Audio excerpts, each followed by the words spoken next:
महाराष्ट्राची भूमी ही संतांची देवदेवतांची भूमी. इथे प्रत्येक डोंगर आणि प्रत्येक वाटेवर एक अद्भुत कथा. हे आहे पुणे जिल्ह्यातील मंचर गावाजवळील चांडोली येथील नागेश्वर मंदिर. या मंदिराच्या गाभाऱ्यात एक अद्भुत शिवलिंग आहे, ज्यातून 24 तास 365 दिवस पाण्याचा प्रवाह नैसर्गिकरित्या बाहेर येत असतो.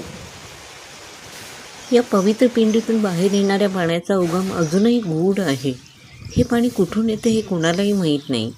ही फक्त एक दगडी मूर्ती नाही, तर या ठिकाणचं अद्भुत रहस्य आहे. या मंदिराला फक्त आध्यात्मिकच नाही, तर ऐतिहासिक महत्त्व आहे. अशी आख्यायिका आहे की पांडवांनी त्यांच्या वनवासात या ठिकाणी वास्तव्य केले होते. याच शिवलिंगावर तुम्हाला एक सापाचा फणाही कोरलेला दिसेल, ज्यामुळे या मंदिराला नागेश्वर नाव पडले आहे. शांतता आणि निसर्गाच्या सानिध्यात एक आध्यात्मिक अनुभव शोधत असाल तर चांडोलीच्या नागेश्वर मंदिराला नक्की भेट द्या. हे मंदिर तुम्हाला फक्त देवाशी नाही तर स्वतःशी जोडून घेईल. हा व्हिडिओ तुम्हाला कसा वाटला नक्की कमेंट द्या. व्हिडिओ आवडला असेल तर सबस्क्राईब जरूर करा. धन्यवाद.